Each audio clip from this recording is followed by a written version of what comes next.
مجھے یاد ہے ایک دفعہ بیان تھا پہاڑ گنج میں اس وقت بہت ہی کم عمر تھا، یعنی یہ 95-96 کی بات ہوگی، اس وقت کی بات ہوگی. اچھا مجھے بھی انہوں نے بیان کے لیے بلا لیا تو کنفرم نہیں تھا کہ میں آ رہا ہوں، تو کسی اور کو بھی بلا لیا انہوں نے بیان کے لیے. وہ سمجھے کہ میں نہیں آ رہا. اب میں پہنچا ہوں تو وہ بھی، وہ عجیب آدمی مجھے دیکھ دیکھ کے اس کی سانس پھول رہی ہے کہ یہ کیوں آ گیا.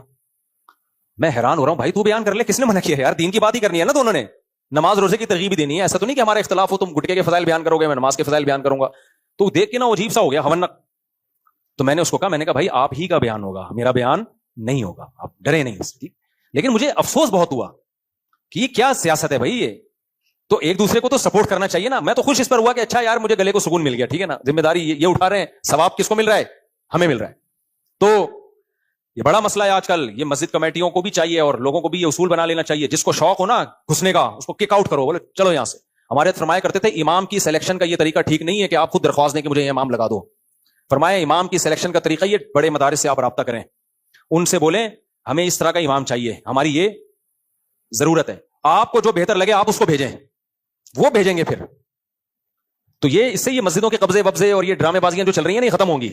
ورنہ تو آج کل مسجدیں تو بھائی پوری وہ بن چکی ہیں. خیر تو اللہ کے یعنی یہ دنیا کے مختلف طریقے ہیں. یہ دنیا ہے لیکن لیبل اس پہ دین کا لگا ہوا ہوتا ہے. آپ نے فرمایا اللہ اس کی نگاہوں کے سامنے فقر و فاقہ پیدا کر دے گا.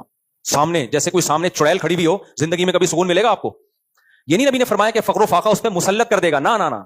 فقر و فاقہ کا خوف، غربت کا خوف ہر وقت اس پہ مسلط رہے گا. ایک ہوتا ہے نا جن نے آپ کو پکڑ لیا، وہ اتنی بڑی ٹینشن نہیں، اب تو پکڑ ہی لیا نا. کیا خیال ہے؟ جیسے وہ آدمی گیا نا جنگل میں قضائے حاجت کے لیے، شیر بیٹھا ہوا تھا، تو اس نے کہا ہمارا تو حساب کتاب ہو گیا، اب تو ہی کر لے جو بھی کرنا ہے تو نے.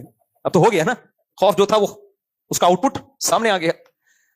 تو لیکن جن سامنے موجود ہو، چڑیل سامنے موجود ہو، ڈرا رہی ہو، ابھی پکڑا، تو ایسے آدمی کو سکون مل سکتا ہے؟ تو نبی صلی اللہ علیہ وسلم نے فرمایا کہ جس شخص کے دل میں دنیا کی محبت، دنیا کی ہوس، کتنی ہی دولت آ جائے، ہر وقت غربت کا خوف، فقر و فاقہ کا خوف، دنیا کی نعمتیں چھننے کا خوف بینا ہی نہیں، اتنا سامنے ہوگا، آنکھوں کے بالکل سامنے، ہٹے گا ہی نہیں اس سے. سوئے گا خیال آئے گا ابے میری فیکٹری میں آگ نہ لگ جائے، ابھی ایسا نہ ہو کہ یہ چیز مہنگی ہو جائے، اس کی امپورٹ بند ہو جائے، ابھی ایسا نہ ہو کہ اس کی ایکسپورٹ بند ہو جائے، ابھی ایسا نہ ہو پاکستان کے حالات اور خراب ہو جائیں، چلو باہر چلتے ہیں، ابھی ایسا نہ ہو باہر کے حالات بھی خراب ہو جائیں، ابھی ایسا نہ ہو جائے، ابھی ایسا نہ ہو جائے، ایسا نہ ہو کرفیو لگ جائے، ایسا نہ ہو یہ ہو جائے. ہر وقت چڑیلوں کی طرح نا غربت کا خوف اس کو ڈراتا رہے گا. اور یہ بھی مشاہدے پر مبنی ایک حقیقت ہے.